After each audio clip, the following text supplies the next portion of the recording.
Hello and welcome to the Gallery Crawl and the Cultural District Virtual Edition presented by the Pittsburgh Cultural Trust. I'm Terry Bell and I'm Vice President of Strategic Partnerships and Community Engagement at the Trust, as well as one of the producers of this event. Thank you so much for joining us for this very special live streamed experience, part one of a local artist spotlight where you will be immersed in the Pittsburgh art scene. We're going to go behind the scenes with Pittsburgh artists Jordan Montgomery of Driving While Black Records, Ryan R.B. Brown of Make Sure You Have Fun, and performing artist Kelsey Robinson. This event is part of a virtual gallery crawl experience and is accompanied by an online market featuring other local artists who you can support. Part two of our local artist spotlight live streams will take place on April 30th at 6 p.m. on Facebook and YouTube. We hope that you'll tune back in and join us again for performances for some of the artists you'll see on today's stream. We encourage you also to participate in the conversation by posting comments in the chat, to take part in other components of this virtual gallery crawl, and to support the artists who are a part of it. Please continue to explore our website at trustarts.org/crawl. The crawl will run through the end of May. Thank you, and we hope you enjoy.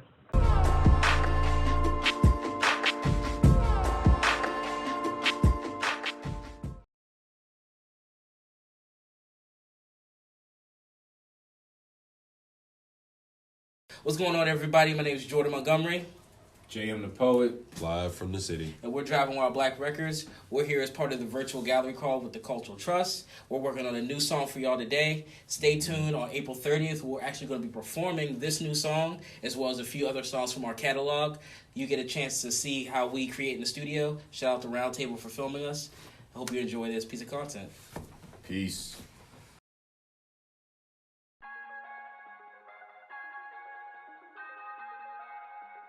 This is low-key flame.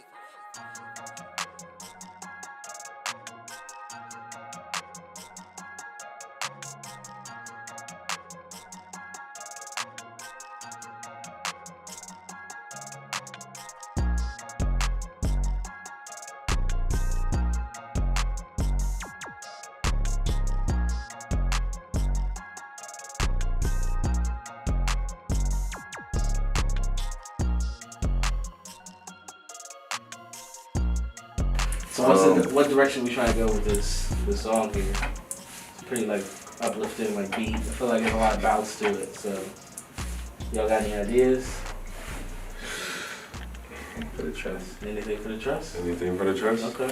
What was your idea when you was making it? Like the beat? Like was you just like going off of a vibe or? Yeah, it was just kind of like, you know, I was in like a beat hiatus. This was like my first beat back, so it was kind of just like. Okay. Like since the pandemic or like? No. Okay. This was just like within the pandemic. I took a break for like a month and I just like got back to it. And I was just like, I want to make something that bounce. Like, you know what I mean? Like something that like I don't know. I be having a couple of different settings in mind when I make beats. Like I'll like think of like the future. Like I'll think of like space. You know what I mean, or something like that. Like I'll think like on a spaceship. Like this would be like. A soundtrack to that, and I'll think about like rodeos sometimes. Like I'll just think about like, you know what I mean. But like I think for me, I always have like settings bigger than me in mind. You know what I mean? Because I think that's like always been like the goal with like just music in general. Just you know, like go beyond what's like right in front of me. So like every time I make music, like I just have something completely different in mind. Sometimes it's things I don't even experience. But like, you know? We're just trying to see like the music and like just how it plays out, like different settings and like atmospheres and things. Like, yeah. And I think that's a good thing to have in mind too, because I know sometimes as we create, like we're so in our heads and like in that moment, but like, you know, the song has life once it's elsewhere. You know what I'm saying? Like we're performing it and things like that. And even though like we're mainly all at home because of the pandemic, I think it's still good to focus like, okay, what does this sound like outside? You know what I mean? Like, that's good to keep that in mind. You know what I'm saying? And that's the thing. I've been trying to keep that in mind like really this whole year. It's like, you know, like I think like I got to a point where I was like making music for outside or making music like to go outside. Excuse me. So like I was just like, man, like I think I just like never really let go of that because it's just like, yo, we can't stay inside forever. Right. You know what I mean? Like going outside. Yeah. Like you know what I mean. And all folks is getting vaccinated, and it's just like, yo, like you know. And I feel like a lot of people like focused on what people were going through in the present time, just because we're in that culture where like everyone's focused on what's trending. So like I feel like the pandemic and being inside trended, so people's art reflected that because they wanted to keep up with the trend. Yeah. And like me personally, I just like kept making it how I was making it because I was like, I don't ever want my energy to change or you know feel like. Not that I haven't adapted, but it's just like I've adapted in a way where I still have the other side in mind. You know what I mean? Like, how has the writing process changed? Like, I don't know for you, JM, like how has that changed? Being inside and maybe even thinking about what outside would be like. You know what I mean? Like being performing and doing like interviews and just interacting with fans and stuff. Like, has that changed at all for you? Yeah, man. Just the whole process of being an artist has changed because the motivation behind the work isn't as influenced by the same type of ventures out to the world. You know, so a lot of it's more internal, more thoughtful, in a matter of like self, as opposed to what's going on out in the world, because I'm not really out in the world as much. I'm not really around people as much, you know what I'm saying? Yeah. So that has given me a lot of time to focus on myself, and I think that reflects a lot into what I've been writing lately. Yeah, I mean, we've all put out projects since the pandemic, you know what I mean? So how has that affected, like, y'all in terms of, like, the release strategy and everything? Like, knowing you're putting out an album, but you can't perform it, you can't, really interact with the listeners the same way, like... How was that hit differently? I think it just like it gave me time to like reinforce my message and just really just confronting people that I'm about to sound. You know what I mean? Like, and I think like this was a really good time for people to like just listen to music. Yeah. Because they weren't like experiencing music. Like I feel like now in 2021 and beyond, like people will never just listen to music anymore. You know what I mean? Like, because the experience of music has become so much more accessible. Like, there was a point where to see the spaceship, you had to go see Sly and the Family Stone. You know what I'm saying? Like, now it's like, with like all this technology, we can bring people into the spaceship. You know what I'm saying? So like, for me, it was just like, man, like, this is a good time to just be about the music. Yeah. So that's why I ended up like dropping the mixtape, because I was just like, yo, like, this is a good time for me to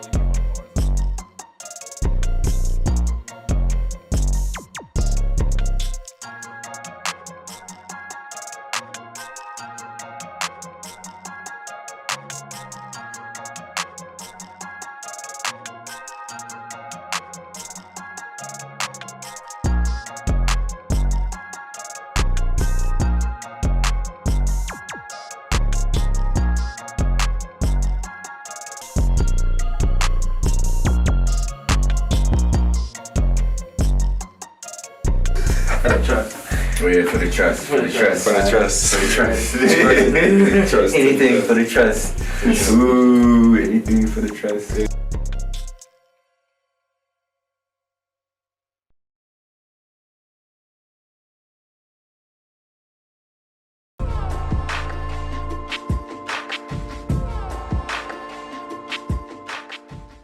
Hello, everybody.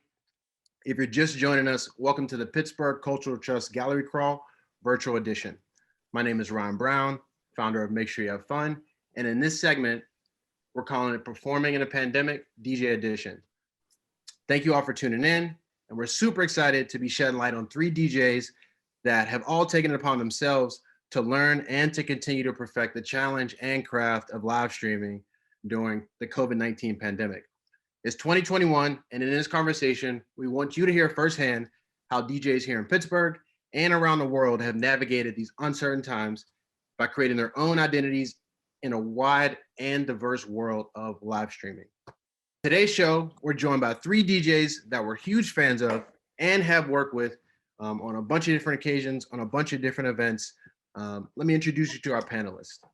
First up, we are joined by the California-born and New Jersey residing artist, producer, DJ, father, business co-owner, and host of Tribe and Vibe Radio on MSYH.FM, Kill Good. Welcome to the stream, Kill Good. Hey, what's up? What's good? How you doing? I'm good, man. I'm good. Thanks for being here. Man, thank you for having me, man. I'm excited. We're going to go behind the curtains, you know what I'm saying? We're going to show y'all what's really popping. So I'm excited. Next up, we have DJ, Twitch personality, host of Curated on MSYH.FM, one half of Pittsburgh's ever-famous Slappers and Bangers dance party, and future enthusiast, Ari Cole. Welcome to the stream. What's going on, y'all? Thank you for having me. I'm excited.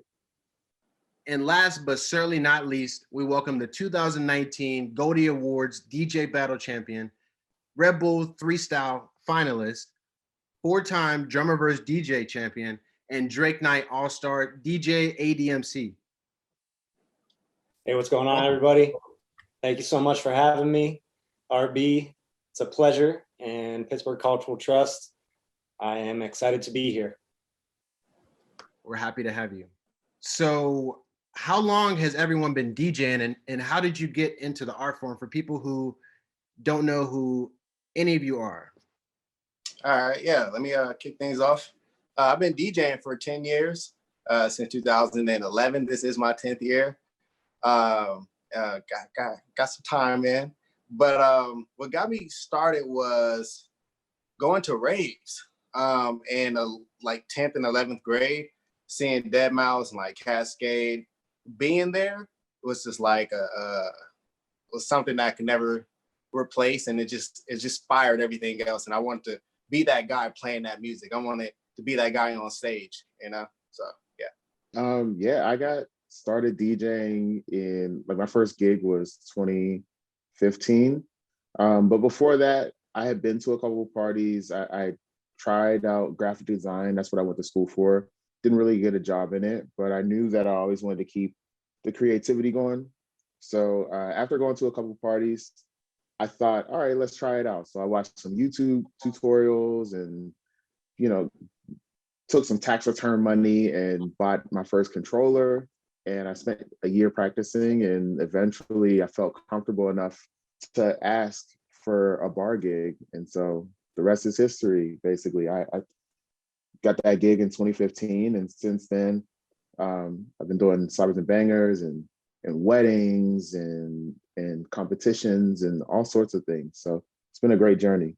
For me, I started in 2009. So I think that's been 12 years now. So we're around the same, Nate. I started my last year of college, which I was at Penn State University campus at the time when I graduated. And back then I used to love going out a lot. I was a little bit of a partier, but I would go to all the dance clubs and the hip hop spots on campus.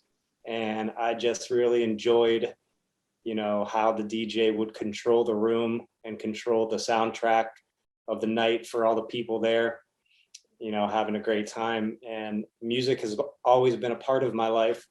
So from before high school, in high school, and after, when I was in college, I didn't really have a lot of music.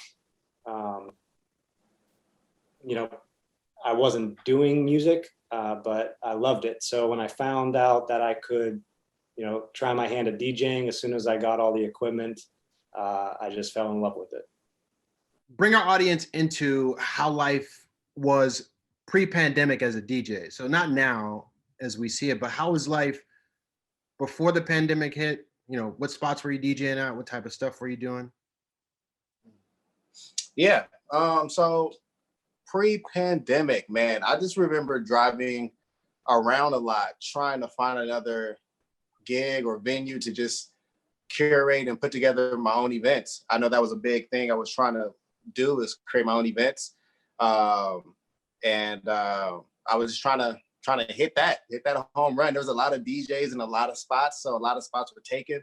Relationship building was a huge thing, so I was just trying to, it still is, I'm just, you know, trying to build those relationships. And that's what I think my focus was, build those relationships, because I knew if that current year wasn't my year, I know the following year I'll be ready, and I need to plant those seeds. So that's what I felt like my focus was pre-pandemic.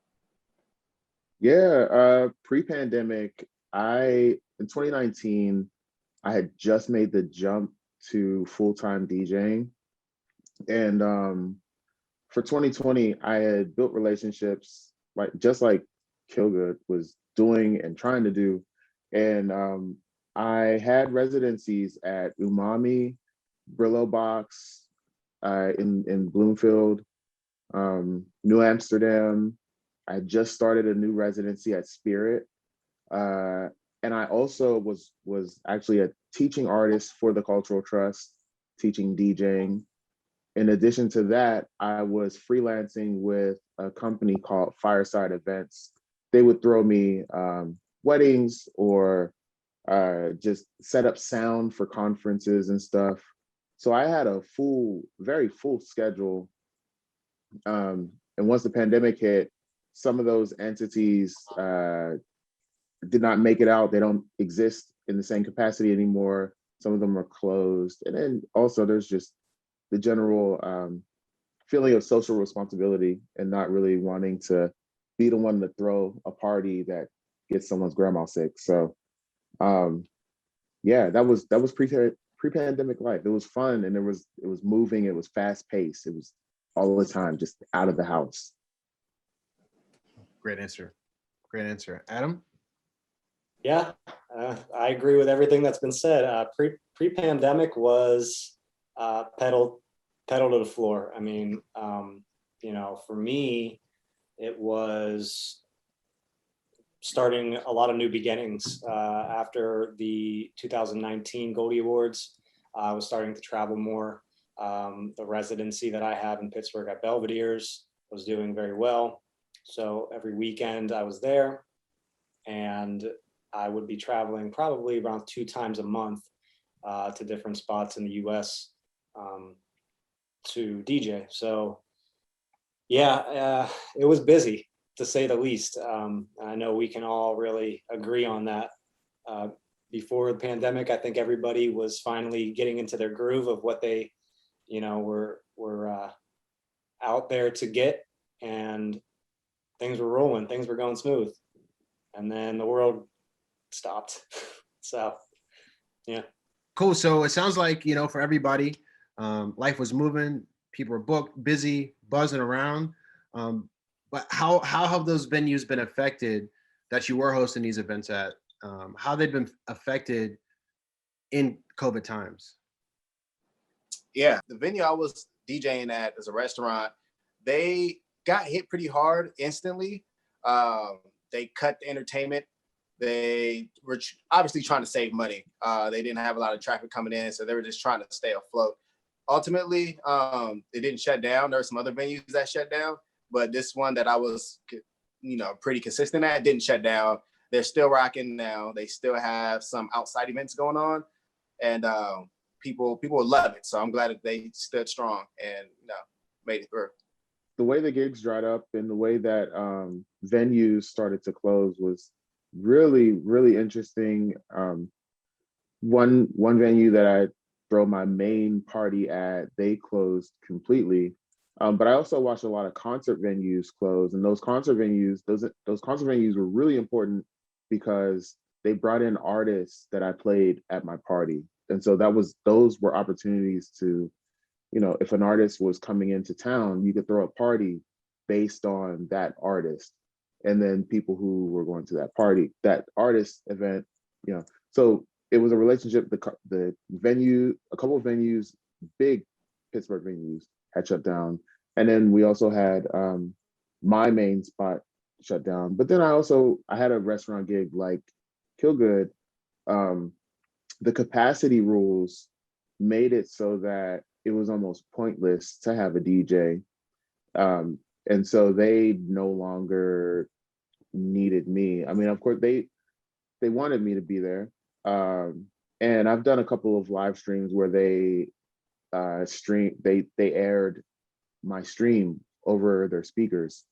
But yeah, for the most part, it was just,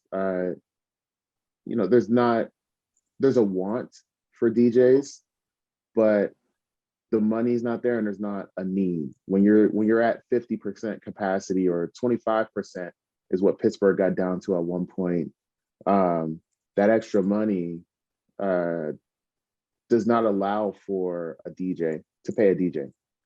I had one residency in Pittsburgh when the pandemic happened, and that venue did shut down.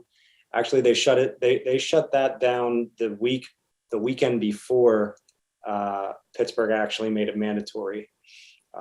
So, you know, it was pretty tough because even at the start of it, you know, everybody didn't know how serious it was. So it was tough to come to terms with that. As far as the DJs were concerned, obviously there was, you know, everything stopped for us, as well as the bartenders and the staff and the security, and you know, the whole entire business shut down. So luckily, they have not gone away. They are just waiting for the green light, as are we all, I believe, and so hopefully that happens soon. Whenever COVID was announced, what was the initial thought? Like, what were some of the initial things that went to your head from from a DJ perspective? And how are you feeling? What, you know, first week, that first month, like, what were you feeling? So initially, I thought it wasn't serious. I thought it was just like some scare, some scare tactic thing to just, you know, shake things up. Nonetheless, you know, keep going, you know, keep working. I had some plans I was trying to run out. There was an event that I was supposed to do with Simon Says, but make sure you have fun. You know, all these things are just like way more important than this random thing that was just, you know, trying to scare everybody. So I wasn't giving it any real power until it got real. And then, yeah. I remember when it shut down, I heard a lot of chatter about it only lasting 2 to 3 weeks, because that was the original timeline, you know, that everybody was saying. We're going to quarantine for 2 weeks to kick this out, and then we'll be back to normal. And I feel like essentially when they made the announcement, it was strange because it's never happened before. I've never lived through anything like that. But it was also, like Ron said, you know, it was kind of motivational to a sense where it said, okay, everyone's going to shut down for 2 weeks. No one's going to work. No one's going to do anything. So what are you going to do about it? You know, at the end of this, are you going to be better, or are you going to be worse? Are you going to be the same? What are you going to do? So at first, you know, it was scary, but there was light at the end of the tunnel. So it was manageable. And then during those 2 weeks, a lot of people were streaming on Instagram. A lot of people were working on routines or trying to learn a new skill as far as DJing goes. And yeah, so for the first 2 weeks, I think it was pretty calm, especially on my end. I was upset that I was going to be out 2 or 3 weeks of making money and DJing. But, you know, that all changed really fast at the end of the first month. So everything shut down, you know, gigs were canceled, venues were closing, so not many options to exercise DJing or play out. We're on a live stream now, but before we hop into your live stream experience, did anyone have any previous history of live streaming, or was this a completely new thing? This was definitely new for me, especially the way it is now, like how in depth you could go with streaming. That was completely new for me. So definitely never experienced any kind of programming like how we do now. It's funny how things come full circle, because in like 2015, 2016, somewhere around there, when I like was young at DJing, a friend from college hit me up and was like, hey, like, I'm happy, like, you're doing well, blah, blah, blah. She was like, have you ever thought of live streaming on Twitch? And I thought, and in my mind, I just thought it was this ridiculous, you know, kind of ridiculous, but maybe useful. I don't know, but I just didn't, you know, she was like, yeah, people play video games and they do stuff on there. They do stuff live. And I never took it seriously, never even, after she mentioned it, I might have even forgot Twitch existed. And then this stuff happened and I did the Instagram stuff, and, you know, Instagram does live takedowns. So if you're not careful, Drake will kick you off the air. And, and then got to Twitch eventually. Yeah, same for me. I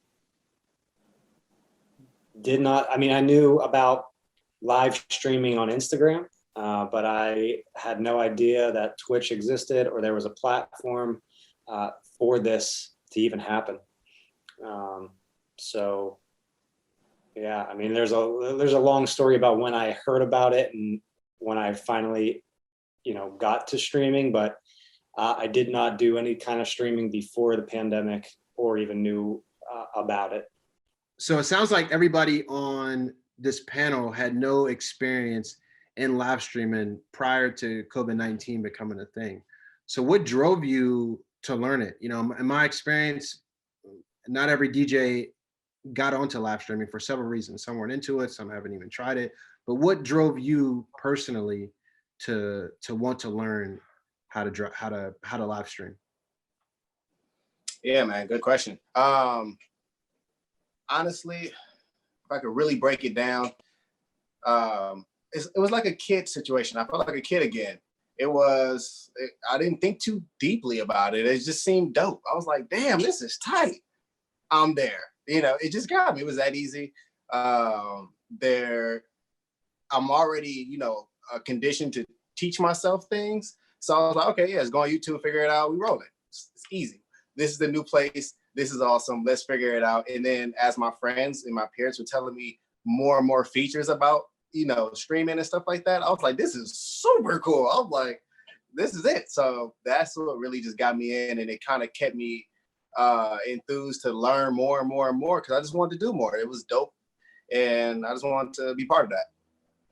Yeah, I think just the fact that I got into DJing after adapting to a world where graphic design wasn't working for me. And so adapting was something that was gonna come naturally, but I spent, after Instagram wasn't working, I spent a fair amount of time just like not touching any sort of DJ anything. And I think you and Killgood and you guys and your encouragement kind of drove me to do it. But also I took the summer to sit down and just like almost like mourn the loss of my career. Not even the complete loss, but like, I don't know, mentally I had to just like deal with the fact that things weren't going to be the same for a while. And so after dealing with that, yeah, I spent the summer biking. And then after that, I was like, let's hit this thing hard. Like, let's get it. After the shutdown and when everybody thought it was going to go away quickly, I did jump into Instagram live streaming a lot, almost that weekend.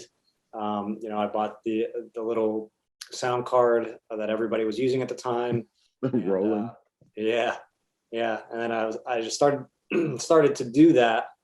So then when Instagram shut down, it was very sad, because it was almost like the knife in the heart of all these musicians, all these DJs, all these gig workers who were trying, at least, not even to make money, because Instagram, you couldn't make money. Sometimes you would ask for, a donation via Venmo or Cash App or something like that. But it wasn't even about money at the time. It was just about to, do and keep showing your craft to your following, to your friends, to, people who needed it bad. And, and we are people who need it bad, because if you have made it to make DJing your career, it's not just about the money, because it really never is when you are getting started. So if you make it to that point, you have to DJ, you have to do it. It's just who you are.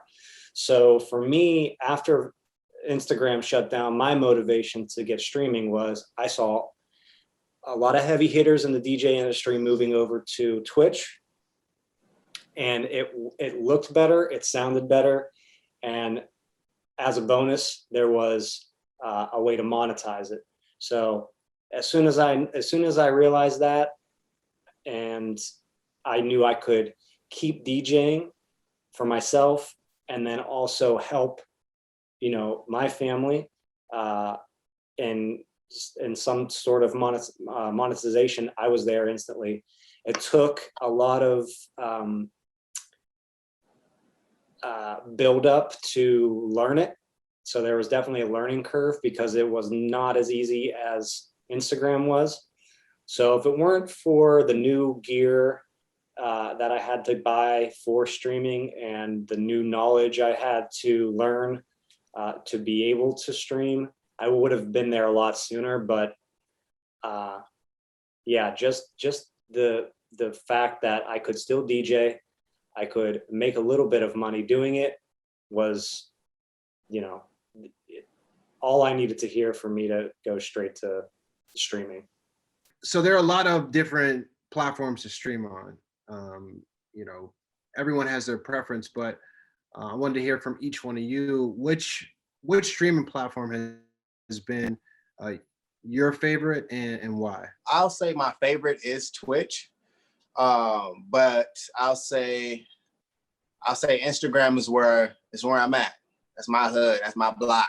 You know, but Twitch is dope because you can just do so many cool things. Twitch is like going to Vegas. You know, it's like, oh my gosh, I can do this. You know, that's how I felt. And so yeah, I like to jump around both.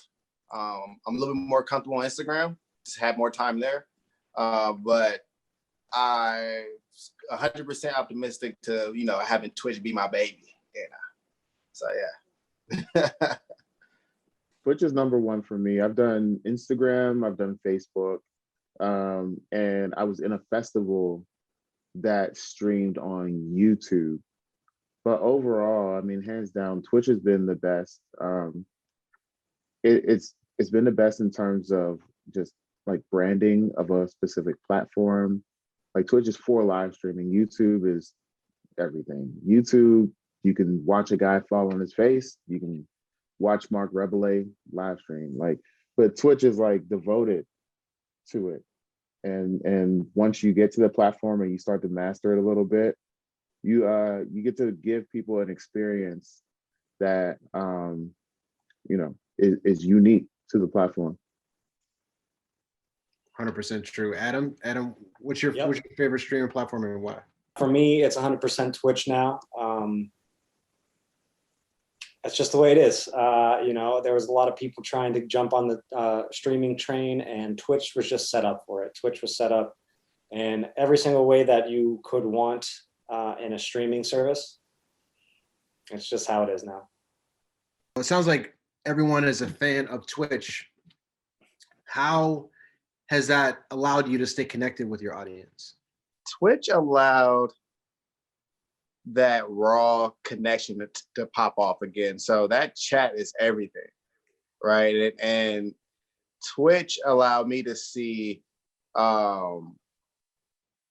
chats be curated in a way by having mods. And that didn't really dawn on me how important that could really be and how useful that is as a tool until I seen it on Twitch. And I was like, wow, this is really useful. You have somebody there to narrate, you have somebody there to curate, keep things cool, to help turn the party up a little bit. You know, it's just a really cool thing. And that allowed just deeper and more cooler moments with the audience.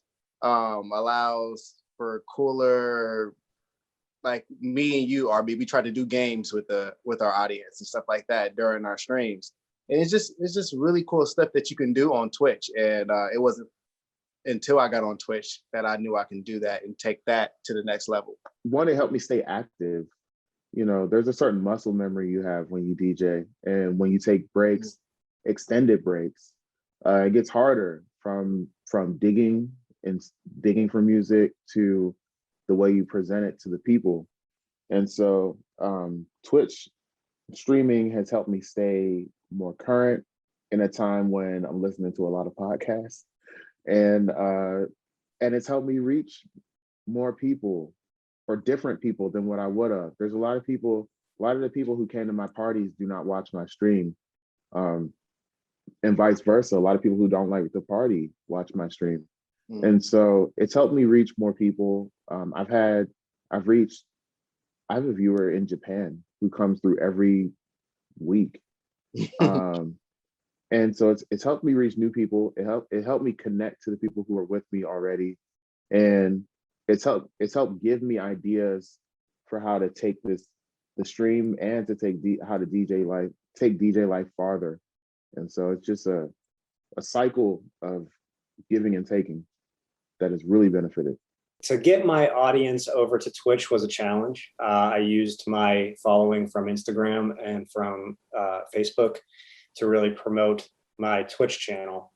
And that's how a lot of people, have built their following so quickly on Twitch, because when you would put up a video or a mix or anything like that, you already had a following. So to get them over that was the most important thing.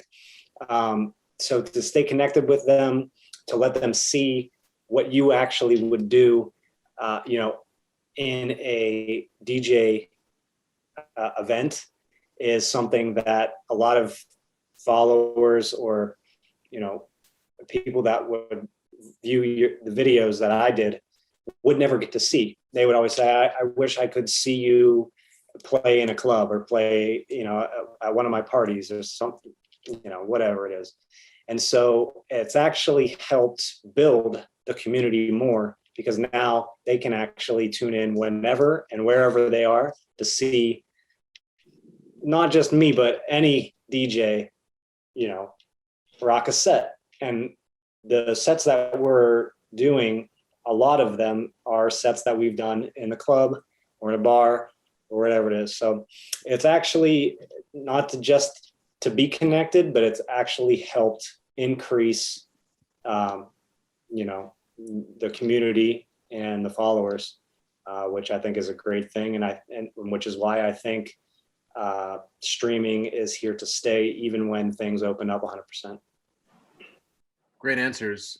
Yeah, I mean, what I'm gathering from the audience connection is, you were able to stay connected with some of your loyal kind of terrestrial fans, but you've been able to make new fans and been able to broadcast your sets, your sounds, your curation to people that otherwise may not have made a trip to Pittsburgh to see you. Exactly. Super cool. Super cool. Speaking of the chat, it's like the pulse of the stream.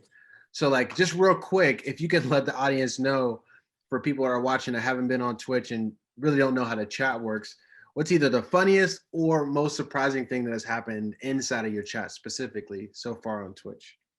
Nate, I'll start. Oh man, I think the most appreciated. Can I say appreciated? Can I do that?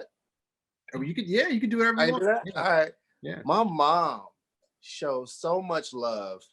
And it's not just my mom's, but it's RB's mom too. And it's just getting love from our parents that really just brightened me up, man. I was full steam after that. I was like, my mom's here showing me love. My best friend's mom here is showing love. And it's just like I don't know. It's just that was it for me. And I don't know if there's anything I can top that. Yeah, I think the best thing about the chat is that you get ideas from it. And so I remember the first time that I streamed, I do a show called Takeout. And the premise is that I order food and I play music. It's supposed to be like dinner type stuff. We're like supporting restaurants and we're watching a live stream basically because we're inside. And I was playing like newer music. And someone in the chat was like, come on, like, would somebody play some auntie music or something like that. And I was like, all right, like, you about that? Like, all right, well, I'm gonna give you an auntie set. Like, I got you with the auntie set. And after that, like, the auntie set is just a thing. Like, it's a thing that is expected every stream. And like, because of the chat, it gave me an idea for a segment in my streams. And so now, like, if I don't do the auntie set, like, people get mad at me. And so I do it. And I've done guest sets on other people's channels. When people on my channel follow me, to their channel and ask for an auntie set. And it's like, yo, we are playing house music tonight. Like, leave me alone. And I know house music is aunt music in Detroit and Chicago, but you know, we're in Pittsburgh. So, you know, I'm supposed to be playing Megan and, you know, some of these other people, or, you know, and J-Rock and remixes and stuff. But yeah, wherever I go on the internet, they're asking me for an auntie set. So I'm like, all right, I'll whip out some Anita. All right, let's go. So. Adam, for those who either are on Twitch or maybe new or don't know, there's a status called Twitch Partner. Can you just tell people a little bit about what that is, and how you achieving it has affected or not affected your career on Twitch? Yeah, so you know, it's a loaded question, because for gamers and DJs and people who stream on Twitch, partner status can mean different things. For me personally, partner status was something I was not sure if I wanted to pursue. It's basically the Instagram blue check. So basically what partner status means is Twitch acknowledges your channel as a verified streaming platform that they will put their name on and certify as a partner of the platform. It really doesn't, yeah, so partner status is what I think that's like the top. Below that is affiliate status, which is what you need to be at to actually monetize on Twitch. To get to partner status, you need to have some requirements as far as how many days you stream, how many viewers you have as far as average per stream, and how many hours. So it's days, viewers, and hours. Once you hit those requirements, you can submit your application to have your channel reviewed and then either declined or approved. It's kind of tough because even if you do hit all the requirements like I did, I submitted once and got denied. So I will say once hitting partner status, it was a great feeling to be verified by the platform that has helped you so much in the last year to continue what I love to do. It was a great feeling, and I'm proud to be a Twitch partner, but it really has not changed the whole aspect of my streaming. So it's nice to have, but it's not a make or break for your stream. Got you. Thank you all for the recommendations on the Twitch channels. But before we let you go, we want to make sure everybody watching right now goes and follows everyone on this panel on all the social media platforms that they have. If you can let the people know where they can catch you all at. Yeah, you can catch me, Kill Good, on Instagram, doing my Thug Thizzle. You can also catch me on Facebook, doing that same old thing that I was doing on Instagram. And SoundCloud, Spotify, I'm putting out music, doing my Thug Thizzy. And yeah, that's all the places. That's it.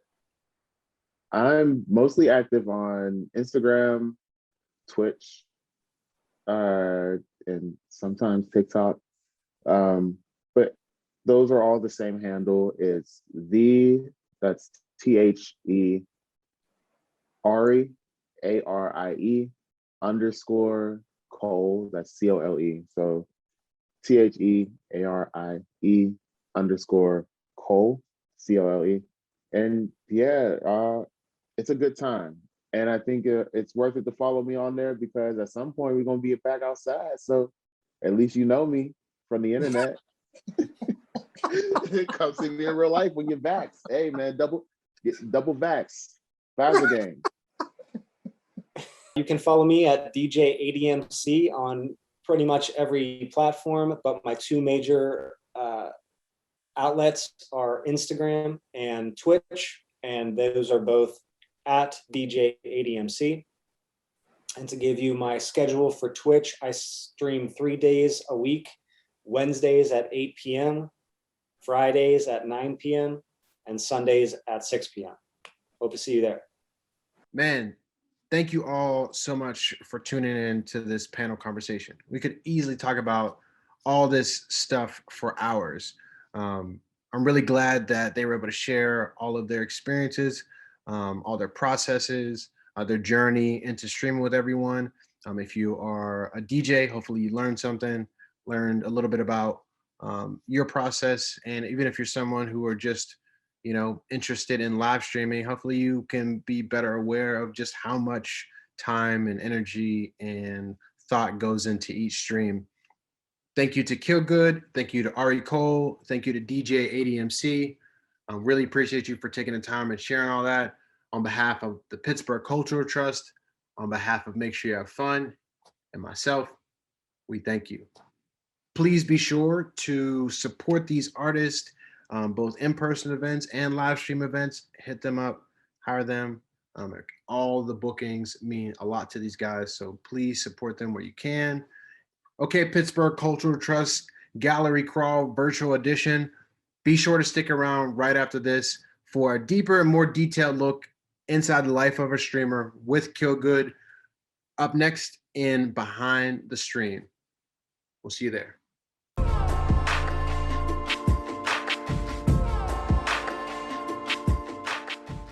Yo, what's up? My name is Killgood, and you're tuned in to Behind the Stream during the Pittsburgh Cultural Trust Gallery Crawl Virtual Edition. Let's go.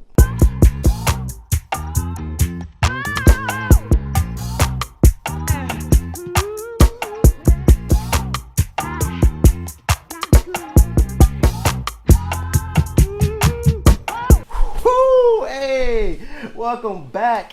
Your boy Killgood's back. All right, and we gonna talk about some of these streaming situations so that you can stream, get up and running in no time. All right, I got your back. I got some gems. Let's talk about it. All right, my personal 5 essentials, tools that I use to produce my streams. Y'all see my stuff? It's popping. It's lit. All right, I've been doing streaming since 2020. Make sure you have fun in our weekly streams, Rhythm Theory.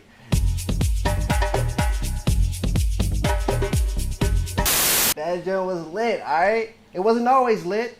We had problems, we had issues, we had to research so many things just to get up and started, all right?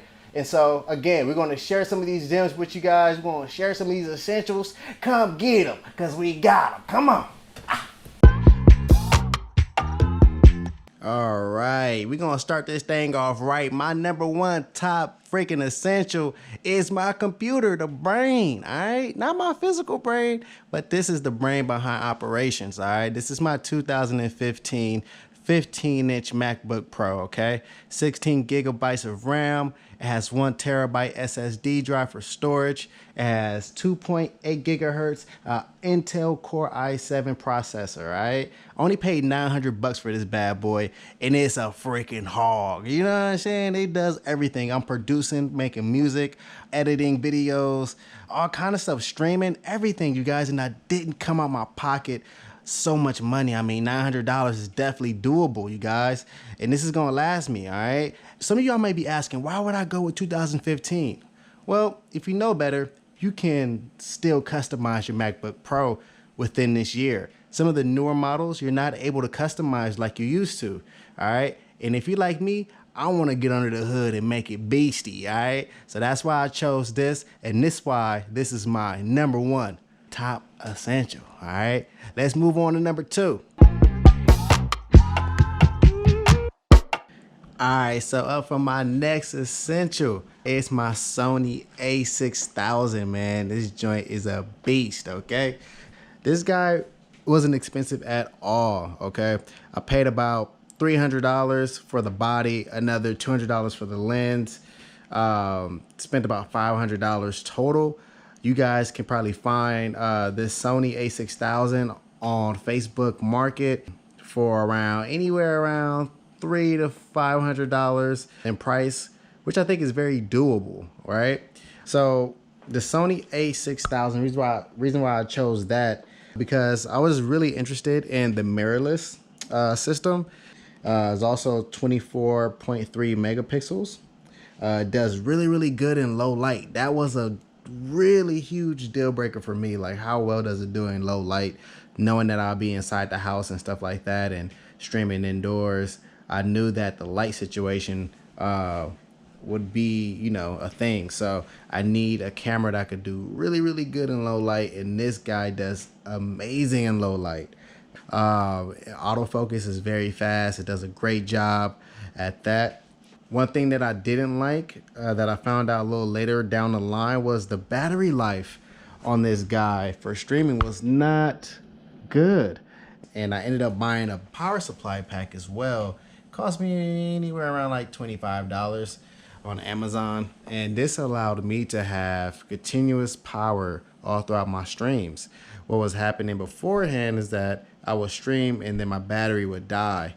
And that would just be a disaster for streaming, right? So if you guys are interested in purchasing this to get you started on a really, really good camera, this is my top camera recommendation. If you're trying to stay within a budget of $500, you could get this one. All right.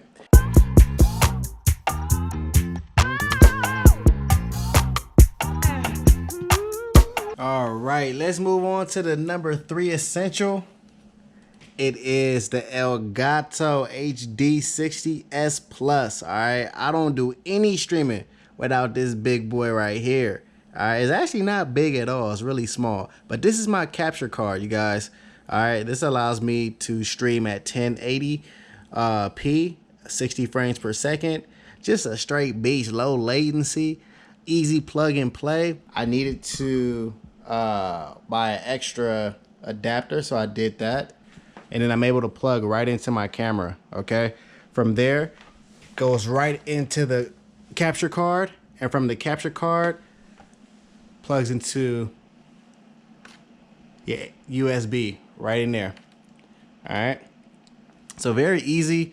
It's a game changer for your streams, you guys. So if you want more quality, just better quality in your streams, just more power to do cooler things, go ahead and get you a Elgato HD60S Plus. All right, S Plus. Okay, get the S Plus version, not the HD60. All right. All right, the next essential. This is my baby right here. What y'all looking at is the Behringer Xenx X1222 USB mixer. All right. Now, I use quite a few extra devices like my turntables, my piano, my drums where I need a mic. I need extra outs and ins. All right, so this mixer allows me to do just that, to add a whole lot more toys to my streaming. All right, so with the turntables, I'm running a RCA out of my master, and that's this guy right here. I'm running it all the way into my input right over here. And then those two outs right there, those XLRs, those run directly into my interface. All right, and I'll show that in a second. Before I show that, I want to show how I have my XLRs coming out of my piano, running into my mixer. Same thing with that orange cord, that's for my microphone as well. All right, so all these things run into here. I'm able to do some leveling and some adjusting on EQing before it even runs into my computer, which is really, really handy. Saves on processing power. All right, so this mixer can range anywhere from $200 to $400. I got mine for $150 on Craigslist in New York. And so, you know, they're definitely out there to get cheap. You get your used one. Mine was used. It works perfectly fine. And this allows me to, again, display live instruments into my stream. And so let me show you guys my interface. It's not one of my interface isn't one of my essentials like this mixer is, because I'm going to get a new interface. But I'm going to show you guys nonetheless. All right, let me take you over. All right, you guys. So this is my interface. This is my M Audio mobile pre-USB. Been having this guy for years. Nothing where I recommend that you guys get this. They don't even make this model anymore. But nonetheless, it still gets the job done. And so basically what you're seeing back here is 2 XLRs. Those 2 XLRs is coming from that mixer back there. And so the outs of that mixer runs to the input of this interface and allows me to bring that data into my computer. All right, and so this thing, again, it gets the job done. That's all I really need it for. I recommend that you guys get a much newer interface. You don't need the best of the best to get this job done, okay? There's other things that you guys can worry about. You just need something to go ahead and send that analog data to bring it into the digital world, all right? So that's what your interface is gonna do. All right, y'all, my last essential, Loop Back by Rogue or MOBA, all right? This is everything for me, all right, you guys? Don't sleep on this at all. If you're wondering, what the heck is a loop back? What is that, Nate? Well, a loop back allows me to tie together multiple audio sources. If it's coming from my mobile pre, if it's coming from my Cubase, if it's coming from any program that I'm using, if I want to bring them all to one place and source it all through OBS, Loopback allows me to do that. And you guys, that's a game changer, all right? Let me break it down some more. So this mobile pre shows you right here, right? All right? So that mobile pre, let me bring up Serato for you DJs. Right there, right? Serato's up. Right here. Y'all see me? Y'all see me? All right? That sound is running out of here. Remember I told y'all about the master route? It's running all the way into the Behringer, the mixer. The mixer, those 2 XLRs at the top are running right into right here. The interface. From the interface is going straight into the computer, into Loopback, and then Loopback sends it to OBS. OBS picks up the signal every time. All right. And that's not just with the turntables. I'm able to play the piano as well. Loopback is picking it up, all right, and sending it to OBS. So essentially, you guys, I'm able to play all my analog gear, and bring it into the digital field so that everybody at home or whoever's tuning in for the streams can partake in all the cool things that, you know, that I'm streaming. So this thing is super helpful. You guys can buy this thing for about $100. It was a really, really good investment for me. Again, Rogue or MOBA, Loopback, cable-free audio routing for Mac, okay? There's another one that people use for Windows, but if you're like me using a Mac, we can't use that, all right? So this is my last essential, you guys. This is the gem right here. I'm hoping that this is really helpful. Hopefully it's useful. And yeah, I hope you guys are up and streaming like tomorrow, like yesterday, like the day before yesterday, okay? Peace, peace. All right, those are my 5 essentials that I use to produce my streams, all right? I perfected the craft. We popping over here. It's time to get you up and running, all right? So if you're a DJ and you're looking to get your streaming on, I hope that this content from this video supports you. I hope that you get some gems, get some insight, and you can get up and running like that. You feel me, all right? Now, if you're just a person enjoying streams, I'm hoping that you got to see behind the streams and see how we cook things up, how much work we put into this, how much research we put in, because it's a lot of work, all right? So thank you, guys. I want to give a big thank you to the Pittsburgh Cultural Trust, and make sure you have fun for having me. Little old me feel good, all right? Thank you, guys. Until next time, I'll see y'all. Peace.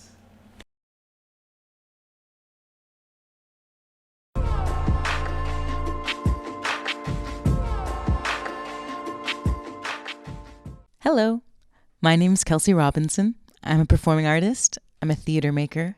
an actor, writer, director, a singer-songwriter, a dancer, and an avid cyclist. Here's a glimpse into my life and the work I'm creating. I've been a commuter cyclist since my teens. From my bicycle seat, I felt a deeper connection with the environments I interacted with, and cities and countryside alike seemed to reveal themselves to me. During college, I took my first stab at triathlons and bike touring. For my first tour, I completed the newly opened Great Allegheny Passage and C&O Canal trails from Pittsburgh to Washington, D.C. My second tour was from Pittsburgh to Chicago, and some 800 miles and 5 states later, I'd shattered the limitations of my physical and mental abilities. I'd been toying with the idea of taking Adventure Cycling Network's Underground Railroad Trail for years. I decided to find creative and performative ways to share the history that I hoped to encounter on the route. I also wanted to exemplify POC participation in the outdoors, where there's a complex disparity around practical access, security, and comfort. I wanted to offer ceremonial gestures as gratitude and even as a homecoming release to the ancestors who passed through those lands. Talking with ghosts about freedom was born out of these desires. The first tour I took in 2018 with local filmmaker D.I. Batad during a collaborative residency at Kelly Strayhorn Theater. I developed a 20-minute performance with original music, monologues, and dance. D.I. crafted a beautiful documentary and video for the live performance. In collaboration with graphic designer Jack Robinson, I brought some personal experiences while researching and during the tour to canvas. The most valuable lesson was that it didn't matter what route we were following, what the maps or markers said. The real key was talking to the Douglas locals. actually preached. I'm so glad you stopped. Yeah, we're doing a cycling trip. This is a mini version, but we're going to be doing the entire Underground Railroad Trail from Alabama to Ontario. Wow. The Natchez Trace is a trail that reaches 444 miles from Nashville, Tennessee to Natchez, Mississippi. It was first developed by the buffalo who would follow these creeks. Then the Chickasaw and Choctaw Native Americans began using the trail for migration and trade. European colonists started using the trails to steal land and forcibly remove indigenous people from their homes. Before the invention of steamboats, it was the fastest way to get from the north to south, so northern farmers would float their goods down the Ohio and Mississippi rivers on makeshift barges, sell their goods, and then walk home on the trace. President-to-be Andrew Jackson, among others, also used the trace to transport enslaved people and fight against the British during the War of 1812. The trace became spotted with missionary churches and traveling preachers. The U.S. Postal Service even used the trace. It became known as this wild and risky playground of the new frontier. They called it the Devil's Backbone. In the eyes of some, mainly my mom, it was a really dangerous time to be taking this solo ride through the South. George Floyd was just murdered. Citizens in rightful protests were being brutalized. To me, it was actually more important than ever. My friend Joy was driving their van down to Nashville from Pittsburgh, so I just jumped on board. Joy is the first song that I wrote on this tour because I was really grateful for their company and missing the time that we'd spent together. I took a joyride from Pittsburgh, PA to Nashville, Tennessee. Right now, I have the super pleasure and joy of remixing this song in a long-awaited collaboration with rapper and producer live from the city and Driving While Black Records at the wonderful Mac Inglis's Unity Studios. This is a special Cultural Trust Virtual Gallery exclusive premiere, so we hope you'll be tuning back in on the 30th for the release. Joy is all about Joy being my road angel across this very slow, backroads-only trip we took from Pittsburgh to Nashville.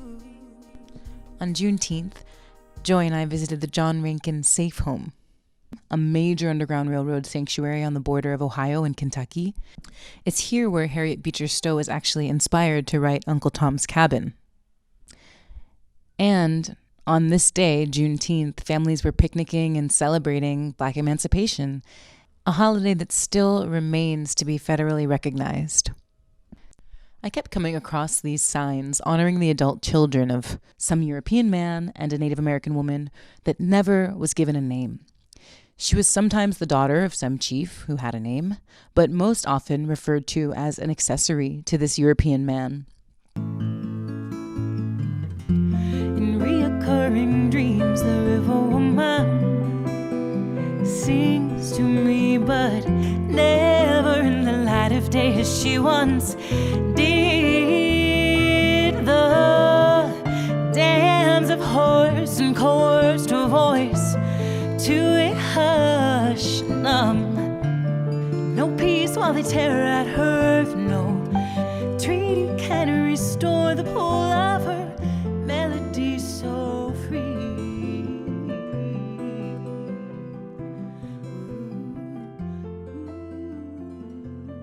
His Choctaw wife, or his Chickasaw wife, the signs would read. And these were prominent, well-documented people. Their mothers' names were known.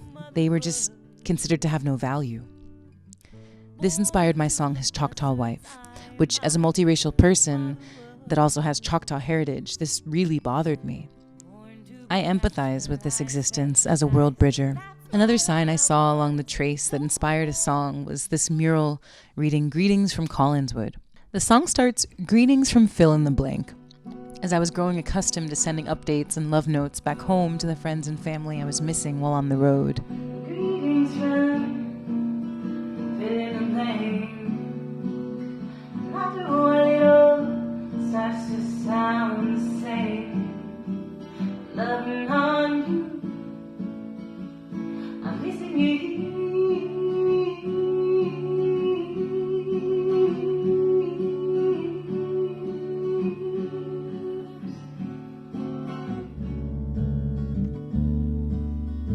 I'm wondering if you got my mail. Might take it a while, but oh well, still I send it in hopes that you don't forget me. Ooh.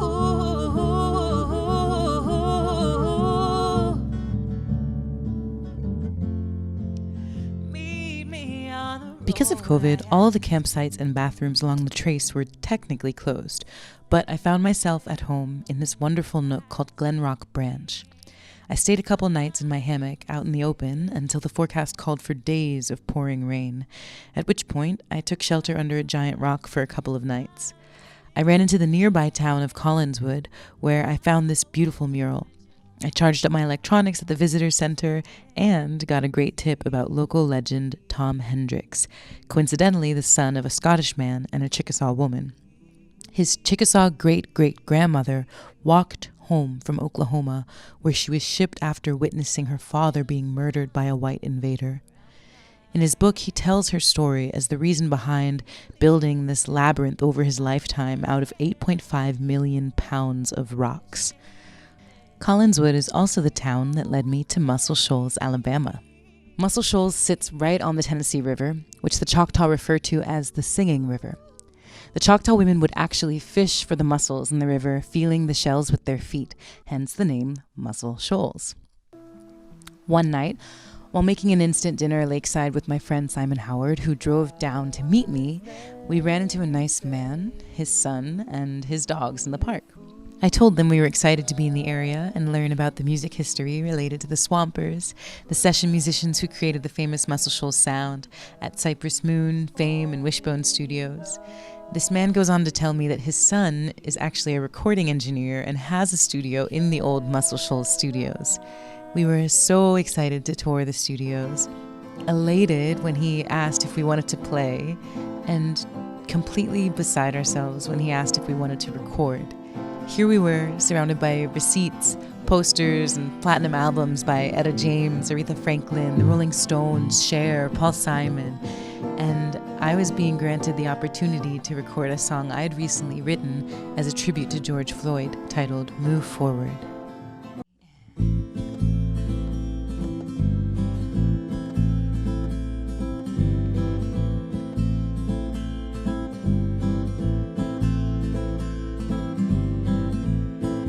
This cowboy in the White House,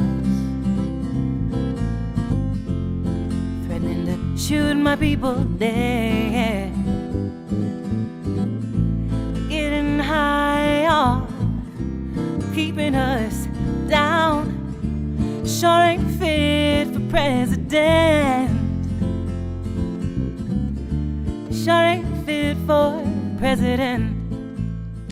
It's hard to imagine getting any luckier, but the tour continued on with blessings like this. Busking for generous strangers, walking into new towns and meeting the mayor who serves me bourbon in a rocking chair and kindly puts me up in his guest room for a night.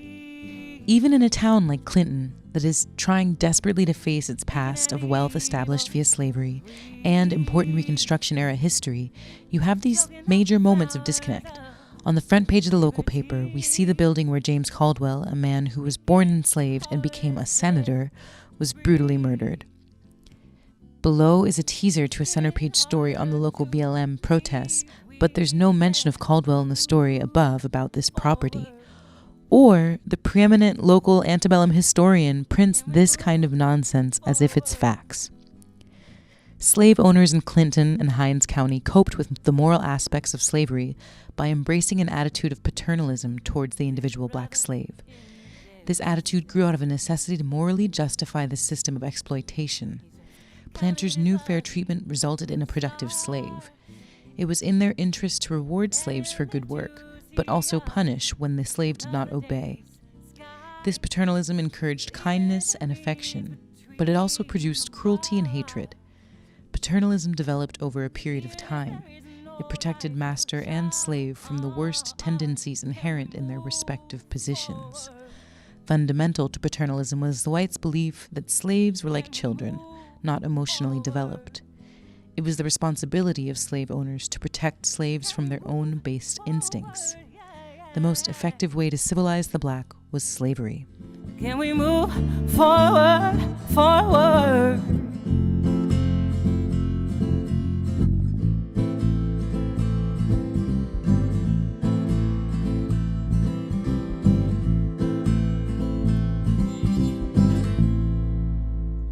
On June 6th, the hashtag NotWhite Collective opens We Are the Global Majority at Space Gallery. I'm honored to be a guest among this group of bold and inspiring women. I'll be sharing photographs, rubbings, sculpture, and soundscapes from my previous tours, while gearing up for my third, from New Orleans to Ontario, to the Sea Islands of South Carolina.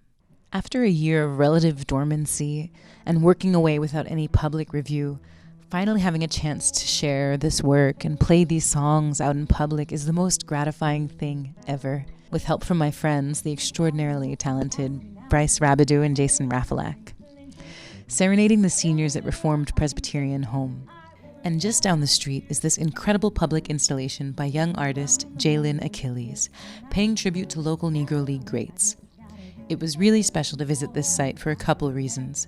Not only did the Negro League stats just get absorbed into the majors where they belong, but we also just closed a virtual show with Carnegie Mellon drama called 21. Roberto Clemente, Puerto Rican playwright Paloma Sierra, led a team of rising young stars through beautiful Spanish verse as it marks the first ever bilingual production to be created by the school's prestigious drama program. I was fortunate to not only join the ensemble as a guest actor, but also to develop original music. Another upcoming project that I couldn't be more excited about is a world premiere Afrobeat musical called Sun Sum is Spirit. It takes place in the 1700s and tells the story of a greedy king compromising his subjects and disgracing his ancestors by selling sacred lands to European colonists. We watch three heroes on a quest to restore balance to their village. I agreed to perform and direct this production, and it's been such an amazing ride so far. Getting to turn these images that the script and music evoke into an actual physical world with a really wonderful team of designers that then an outstanding cast of dancers, actors, and musicians get to play in is such an honor. We hope you'll tune in on the 30th for our presentation at the New Hazlitt Theater as part of their community-sustained art program, just before our live broad stream of our virtual gallery crawl part 2. Thank you so much for riding with me. For more information on my project, Talking with Ghosts About Freedom, you can visit the project website, talkingwithghosts.com. Thank you, thank you, thank you.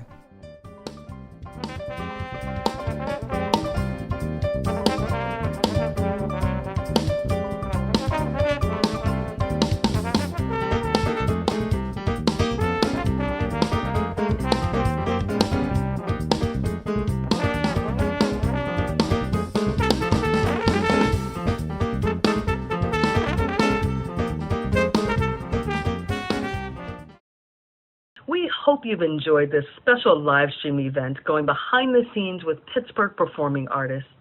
This has been a part of the Gallery Crawl in the Cultural District virtual experience presented by the Pittsburgh Cultural Trust, and it's accompanied by an online market featuring local artists who we hope you will support.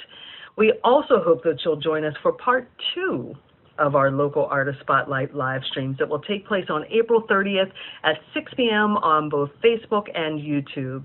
To experience the other components of this virtual gallery crawl and to support the artists who are part of it, please check out our website at trustarts.org/crawl. The crawl will run through May 31st. Thank you so much for tuning in, and we look forward to seeing you next time.